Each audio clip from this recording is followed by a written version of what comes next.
Now we're going to have an opportunity to synchronize, if you will, how we do system of care in California. The idea of integrated care for kids in welfare, mental health, and other social services is not new. We've had 40 years of invitations from Little Hoover commissions, juvenile justice commissions, Judicial Council, Child Welfare Council has been champions for closing the gaps and the seams in our system all this time, and we've ignored those invitations, and what ignoring them got us was a lawsuit 17 years ago, which we fought for 11 years, settled 6 years ago. We're 17 years down the road in that, and we're still only delivering mental health care to about 22% of our foster youth, which would indicate we're about halfway towards the goal, because the national research says somewhere around 50-55% of the young people in the foster care system need interventions on the mental health side. 17 years. Do you know how many foster youth there have been in the state in 17 years, come and go? 700,000. And we can't decide, we can't say today how effectively we serve most of those kids. So we got a ways to go, and that's why innovation through collaboration is critical. The state has made significant progress.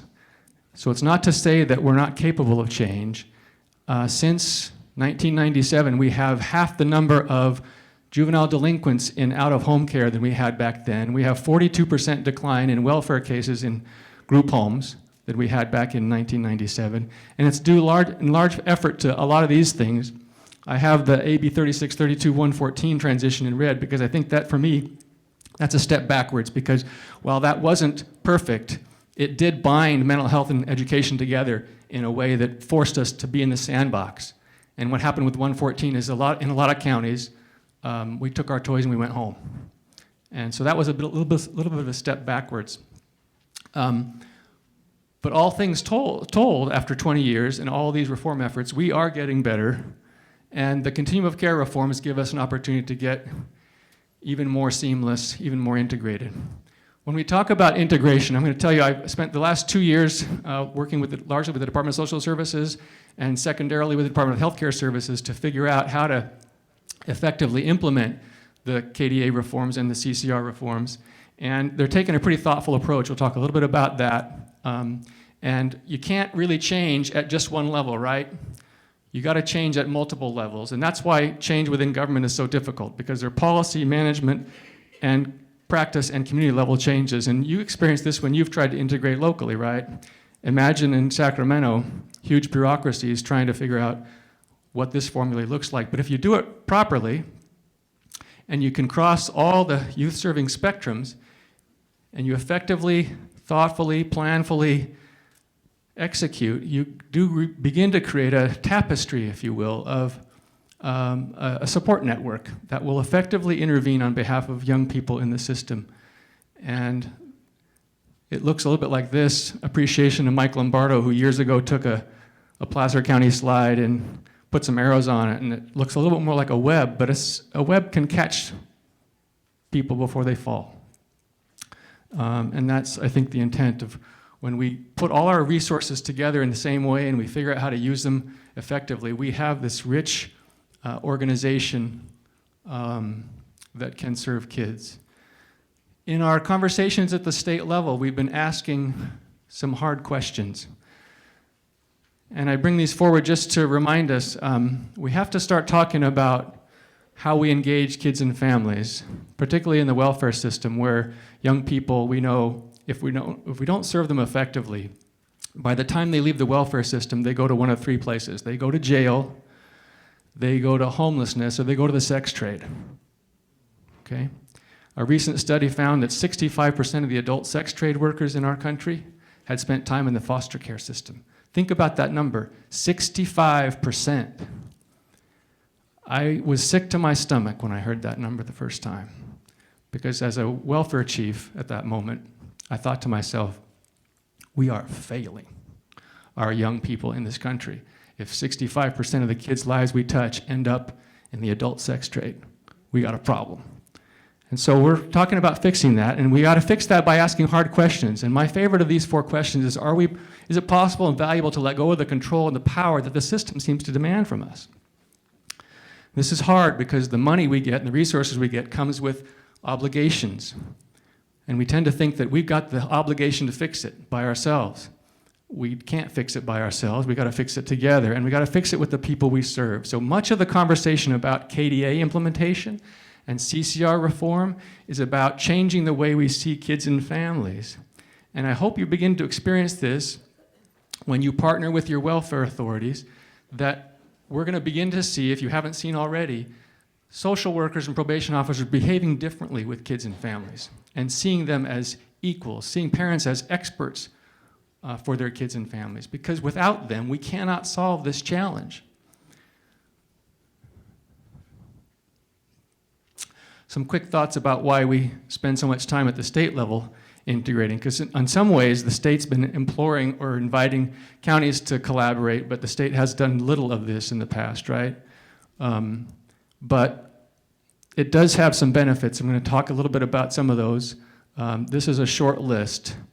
And this comes to us from some research that the folks at the Substance Abuse Mental Health Services Administration have done in the last 15 years, who have pioneered systems of care, largely from a mental health-centric standpoint. But in some of our communities, and some of you in places like Shasta, Placer, San Bernardino, others have begun to take that mental health-centric system of care and expand it, open it, to education and other partners, to make it a non-traditional system of care, to make it a comprehensive system of care where we can touch not just the lives of the kids in the social work probation domains, but we touch the lives in a preventative, early interventive way, because it's our school partners that have all the other kids, right?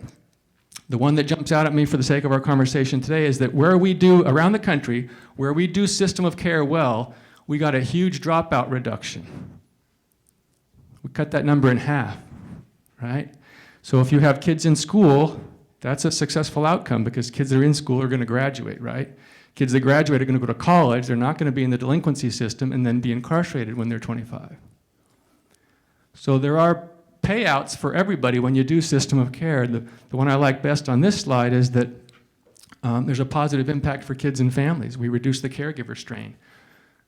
One example is that if we can figure out how to do a uniform assessment between welfare and mental health, we only have to have mom leave work, the job she worked so hard to get and that the judge told her she had to have, she only has to leave that one time to get her kid assessed instead of 2 or 3 or 4 times or 5. So that's what working together means at the granular level, right? And we wrestle with this at the counties where we're prototyping.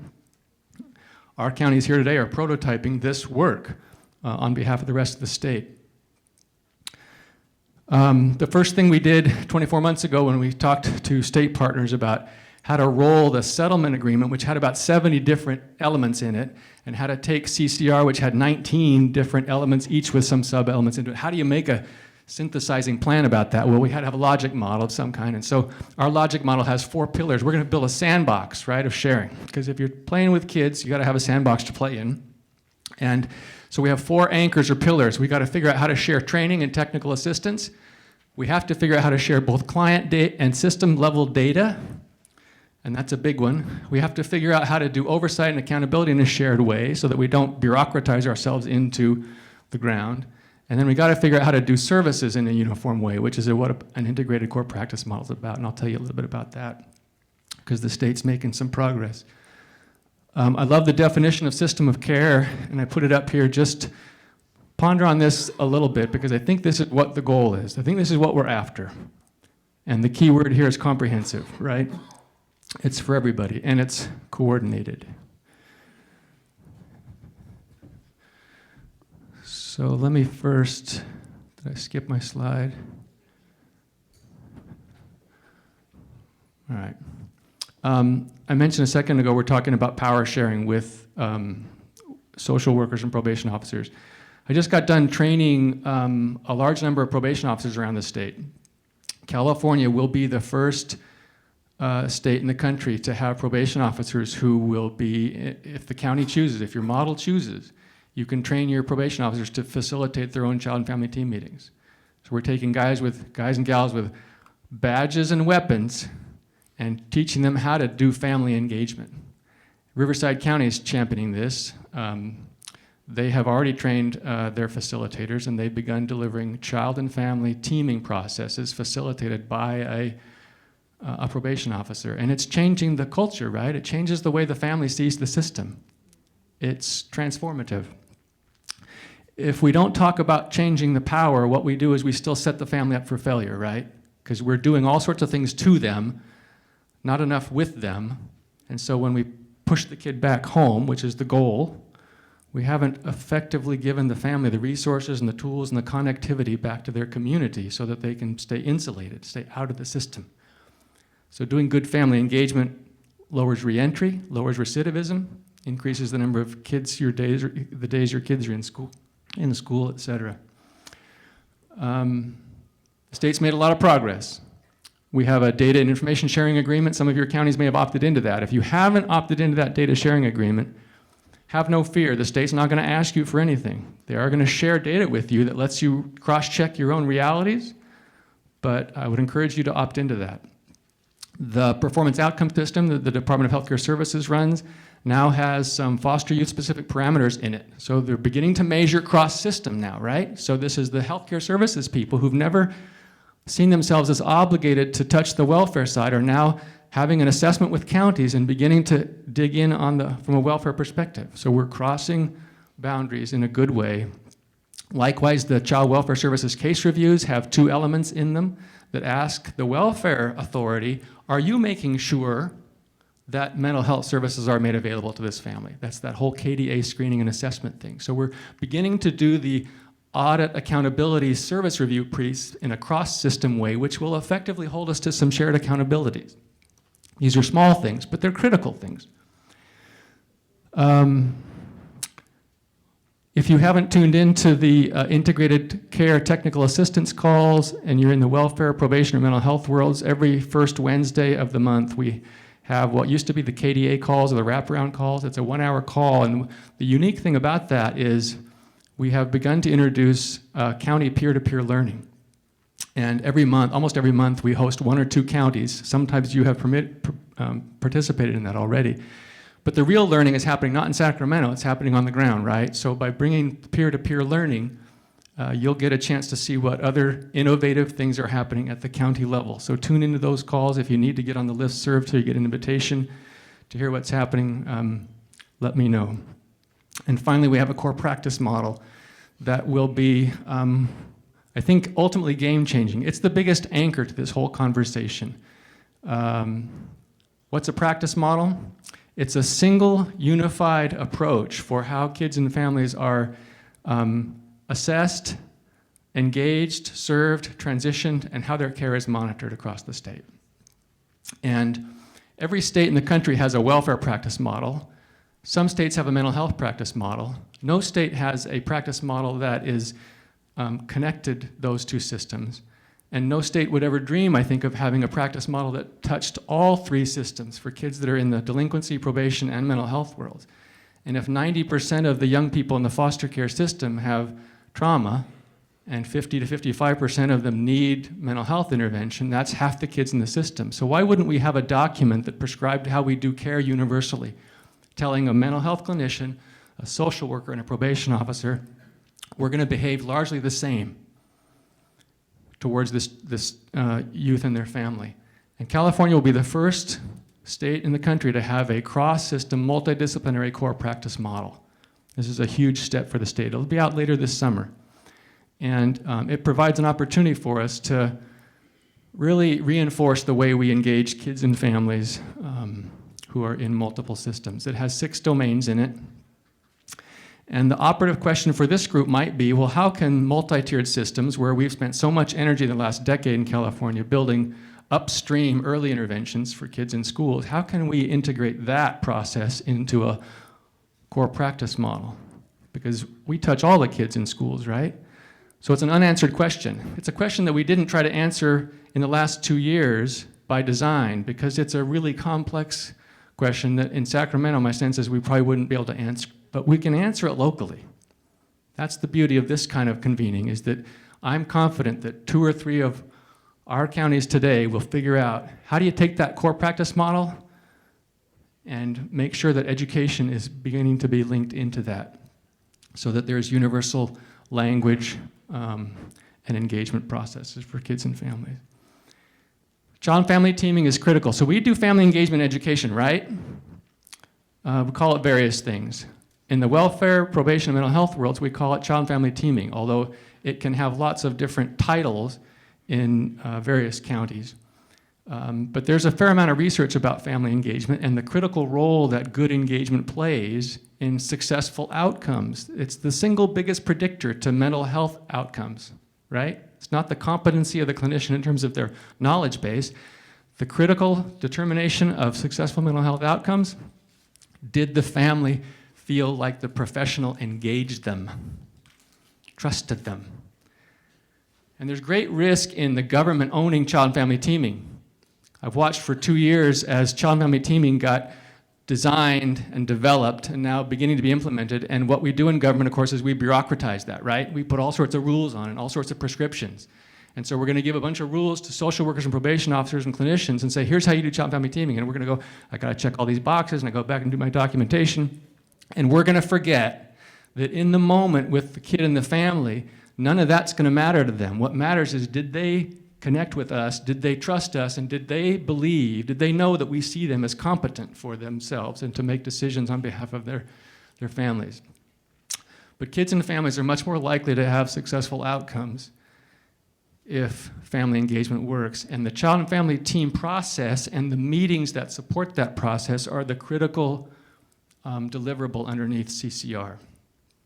So some thoughts to ponder on here. This is really a process of connecting kids and families to their communities, and their communities include their schools, which is why we're having this conversation today, I think. That core practice model has universal or shared theoretical principles and values and practice behaviors, things that all professionals who engage with kids and families in the welfare probation systems do, believe, try to practice, and then honoring the uniqueness of the welfare folks and the probation folks and the mental health folks. It will have a section that highlights the unique probation values, the unique welfare values, the unique behavioral healthcare values, and the practices that support them.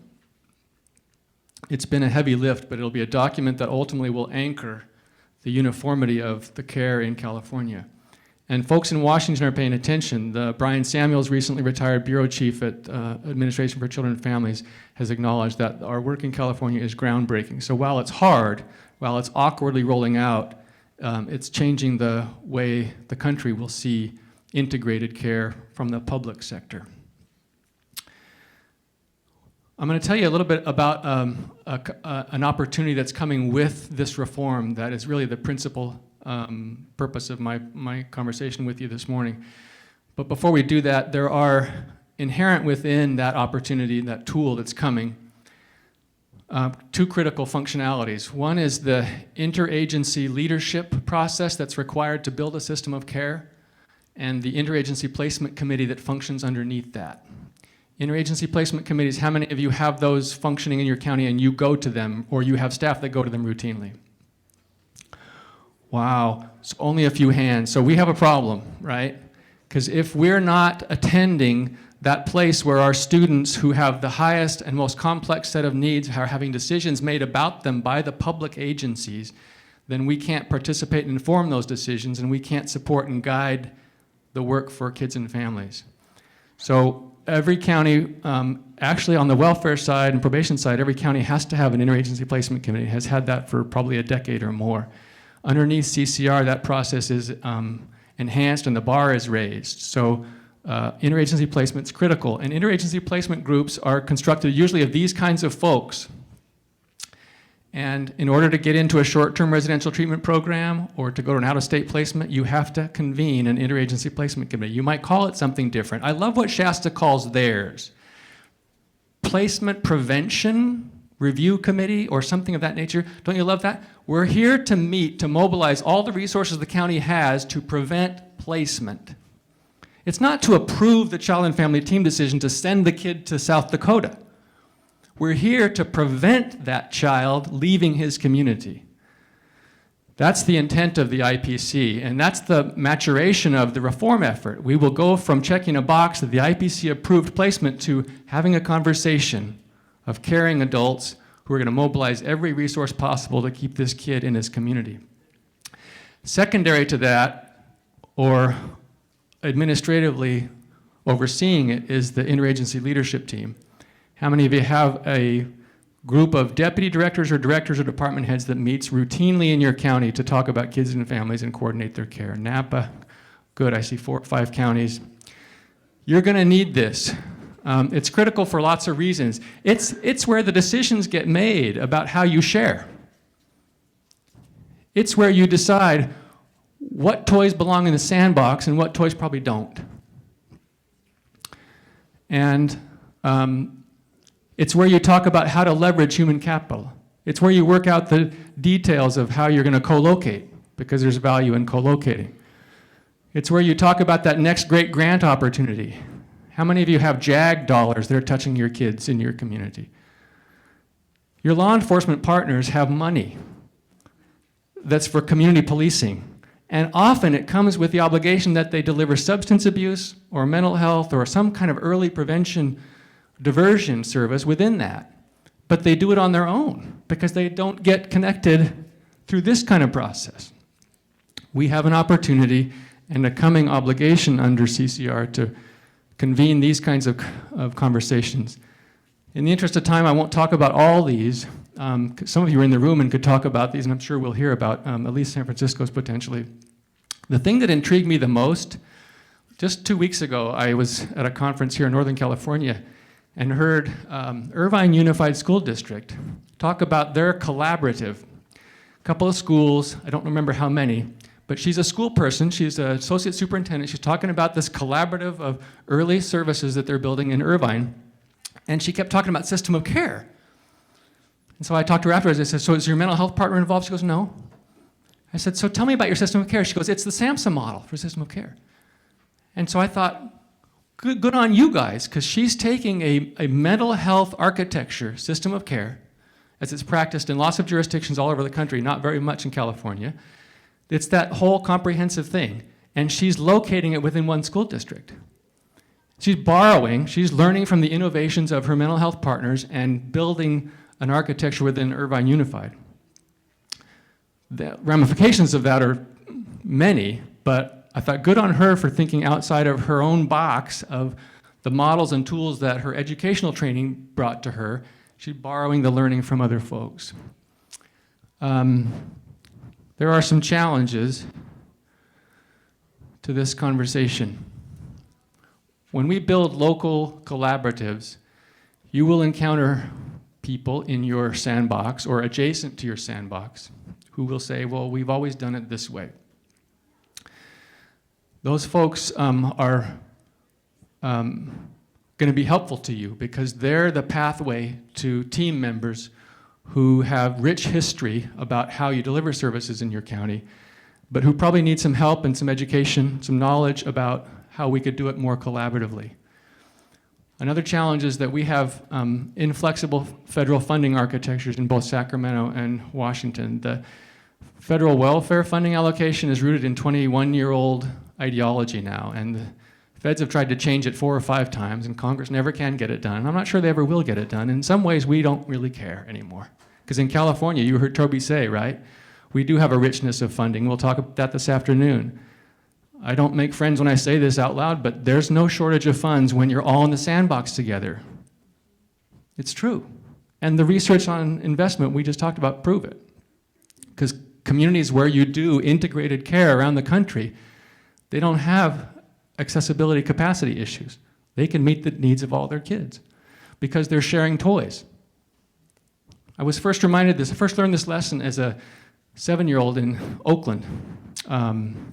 Family grew up in Oakland, just near Chabot Elementary School, and there was a big, round, concrete play area with a big palm tree in the middle of the neighborhood. It was a roundabout, and filled with sand, and we needed something to dig a trench, and so I ran home, got into Grandma's pantry, and I pulled out an ice cream ladle, metal thing with a plastic handle, and I raced back and said, I got a backhoe, and we started digging the trench with the backhoe. And we got to do other things, got the matchboxes out and the toy trucks, the Tonka trucks were out, we were digging around, and I realized that someone had planted, one of my neighborhood friends had planted that at the end of the road, and I said, "What are you doing with that?" He says, "That's the stop sign." I said, "No, that's the backhoe." He said, "No, for me, it's a stop sign." In that instant, although I wasn't conscious at the time, I realized here was my toy, but I brought into the sandbox for one purpose, because that's the lens I had. But for another partner, the toy had an entirely different purpose and functionality, completely outside of my prior understanding. We can get over obsolete and inflexible funding. We do have high caseloads, that's a reality, but in system of care communities around the country, those caseloads come down because they're shared and because the services are effective, and we stop the reentry cycle, the recidivism cycle, so caseloads tend to drift downward. Sometimes in their awkwardness at the state level, the guidance can be unclear, sometimes ambiguous. We got to get over that. We'll just have to deal with it locally, and that's where the innovation comes in. We sometimes make things worse on ourselves. We increase costs by having parallel, unrelated contracting processes. It drives the provider community crazy, right? Because one agency in a county comes with one service, and the next agency's RFPing a very similar service, and they have to deliver 2 RFA responses and execute 2 contracts, and your county council's looked at 2 contracts, and why do we do that? If we could get in the sandbox and we have that shared leadership conversation to coordinate that stuff, then we're taking joint contracts from multiple agencies to the community at one time, and we're blending our money in the process.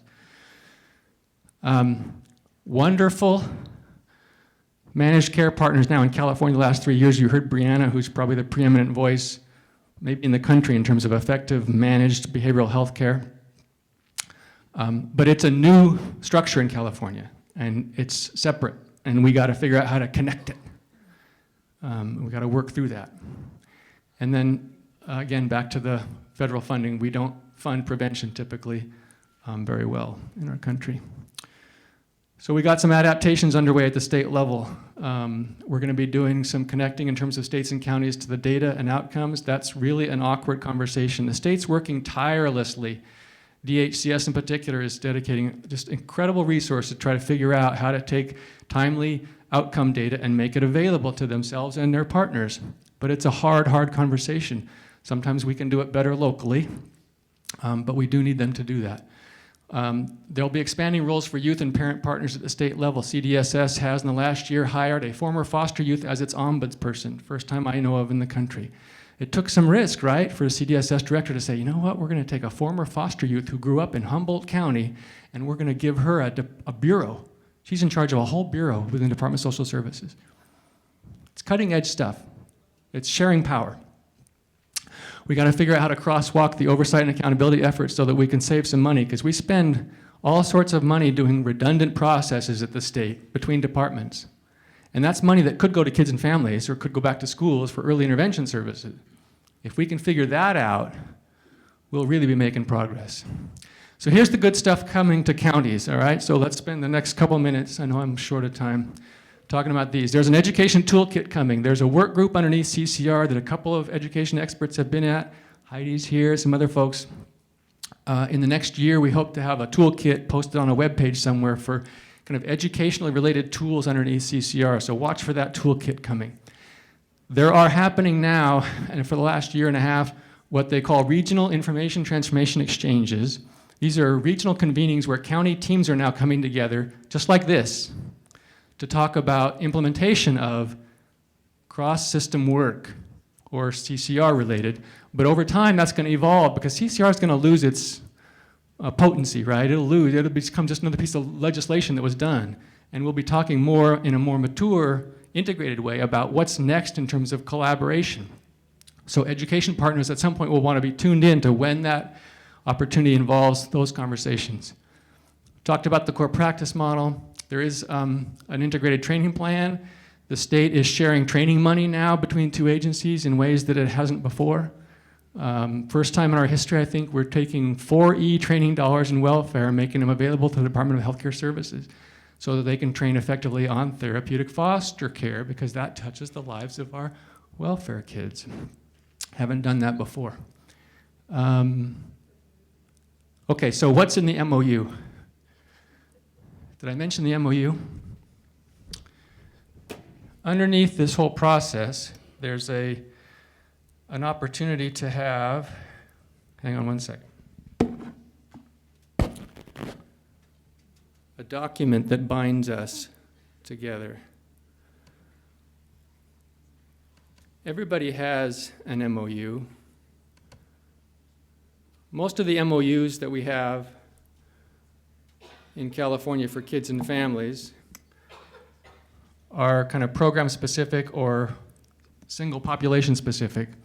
The recommendation that's recently been floated underneath the continuum of care design and development is to have a master interagency MOU. A couple of you counties have these.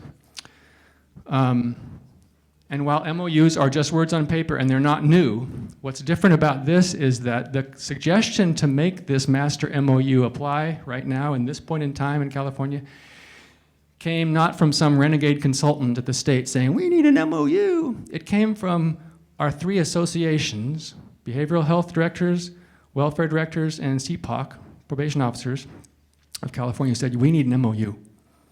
So associations that normally have an obligation to monitor the interests only of their own stakeholders and constituents are saying, let's have a document that binds us all together.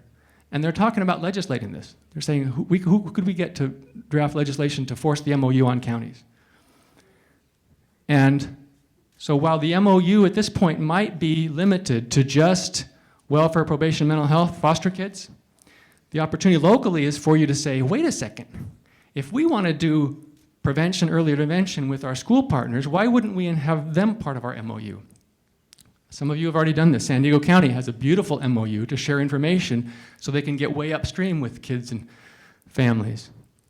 So there are, I think, critical elements. I've made some draft recommendations to the state that they're pondering on right now. It's got 9 or 10 elements. Can't fit them all on the screen at the same time.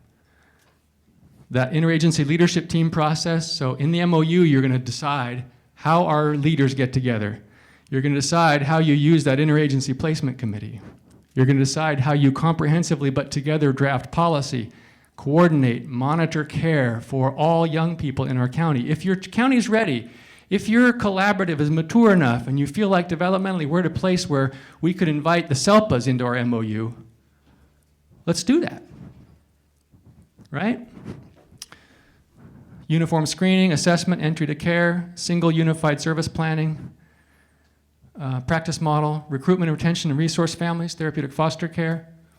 This is the beauty of the CCR legislation, is that the legislation puts the burden on multiple county jurisdictions for assuring resources. Thanks, Ron. So that's that kind of mandate for collaboration that has been lacking heretofore.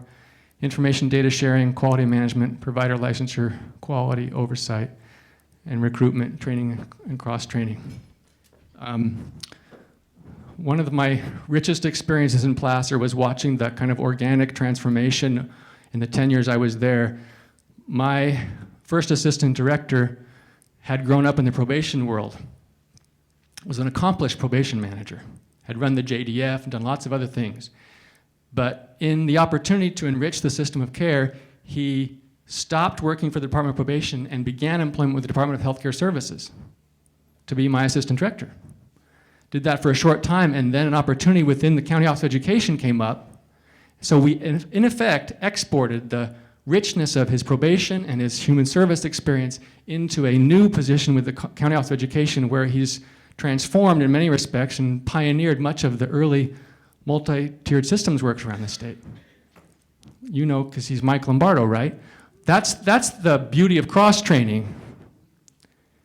When your system is fluid, you can say, what are our shared resources? What are our shared needs? What about this person over here? They could work over here. We could share this expertise here. Where can we enrich the system and create the architecture to make sure that we're sustainable over time? Just one example of why cross-training is important. You can do this on a microcosm by making sure the next person you hire into supervision or management isn't someone who just brings the knowledge and technical skills from the world they were trained in and the job you have for them. Hire somebody from a different world.